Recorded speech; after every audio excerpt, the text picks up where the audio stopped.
Okay, so I don't know what part this would be. 3 of the 68 Mustang. Actually, the cheapest 68 Mustang I could find.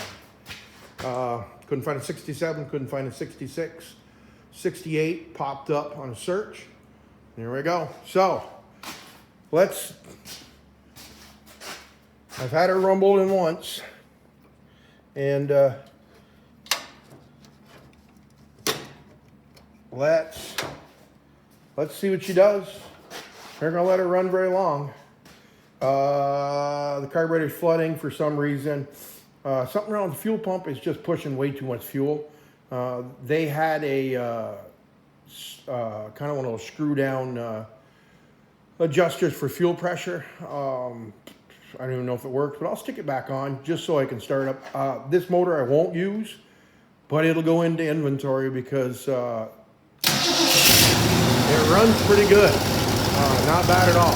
Well, she's starving for fuel because I got my pliers on there clamped down a little bit.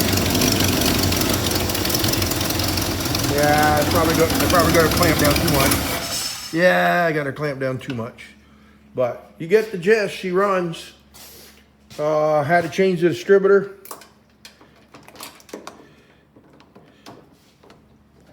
Put that down there. So I had to change the distributor because the other distributor shorted out. I put my old 2100 on here. That's been pretty reliable, but and I still think it is. I think it's just flooding because it's getting too much fuel. I'm not sure. It doesn't look like only a stock fuel pump. The fuel pump pumps fuel. Go figure. So I got underneath the car and I looked at the back. The rear valance, the front valance is new and in pretty nice shape. So the funny part about this is this car had quarters, had trunk floor, partial trunk floor. It's had rear frame rails put in it. They're new. Well, new. I say they're probably 15 years old, but they are new. Well, the tag's been painted over on them, like where they bought them. So, yeah. So she's still spitting out various rat nests and nice homes, but the bottom of where it hooks in the torque box on this side is rough. Same as the other side. This side might be a little rougher, but the torque box and the upper beam that goes up to house the front rails are pretty good.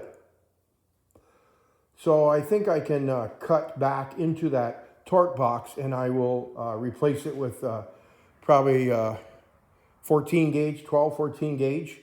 I can fabricate that here and I can, instead of buying a whole torque box. It is not the box itself. It is the bracket that's hooked to the front of the box that holds the front rails. I just watched a couple videos of people that did it. So this frame rail is bad on the back, good on the front. Just one spot. Might be able to repair that frame rail on this side. This frame rail is good on the outside from the torque box forward till you get to the front. And the front corner under the battery is bad. I'm assuming the battery must have leaked acid over the years and started the corrosion on there. Plus, the front radiator support is not good. So the bar that goes across that holds the radiator support, I think it's all one piece, but I'm not sure. That's not bad. So I'll replace that. The front fenders are new. The rear fenders are new.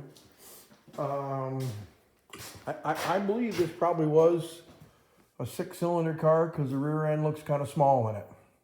So somebody did a pretty nice job of putting 5 lugs on it, 4-speed transmission, switching over to V8. It does have the V8 mounts in it. I did notice that. It's not like it's hacked up, modified on that. Somebody put the actual frame mounts on the car to hold the V8. So at some point, somebody had done a nice job on this car. And 20 years later, it hasn't been run for 20 years. It's sat around. I believe it's been 20 years. If anybody knows this car from my area, let me know. It needs front bumper. It needs a rear bumper. It needs a rear valance. But yeah, the motor's going to get changed anyway, and I've been saving a 5-speed out of an 88 Mustang GT.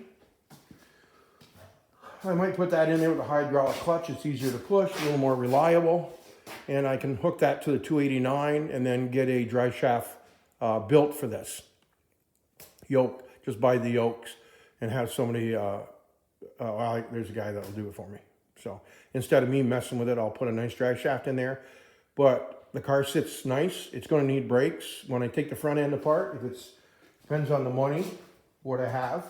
But I am going to try to, put disc brakes on the front to make it a little more reliable. I think I got a mini spool, whatever they call there, for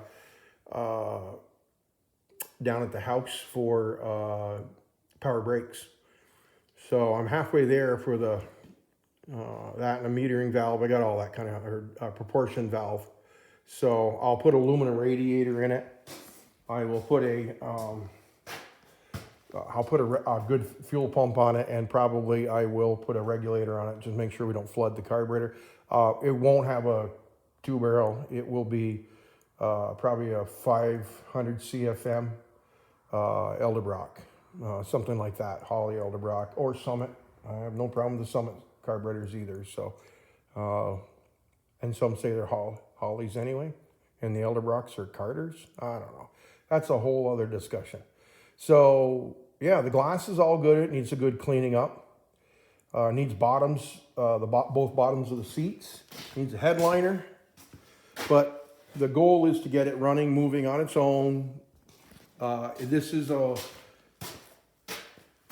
probably a long-term project. It will be cutting in and out. Seems I have other projects that I need to finish before I can start this, and including my 52 that wants the 5-speed and the rack and pinion front end. Yeah, I want that done. I want to put the motor in the Model A, the better motor in it. I want to do some other stuff. So yeah, this is, but this was just playing to see what I had, and I'm pretty sure I know what I have now. This car will go in the back storage building, and I will throw some stuff in it so the mice don't get back in it. And there we are. So we're at 7 minutes. Let's cut this off. Long-winded. So yeah. Cheapest 68 Mustang on our local marketplace. 17-inch wheels, some 14s on the front. I'm supposed to get another wheel. Looks like this. I will put those on it. Those are, I don't know that brand. But I'll put them on it, just make it look good when I move it around, because there's no dry shaft in it, and there won't be until I get the proper motor and transmission I want in there. So the bottom of that door needs a skin, bottom of the skin. That's it. The inside the door is really good, same as the other. I think actually this door, and here I go getting a little bit long-winded again. Yeah, this is the same thing. This bottom of this door needs some repair, and I'll take care of that.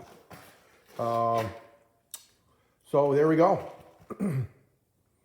I got to look up the color code on this, what this color code was. It's missing my data plate on the inside of the door here.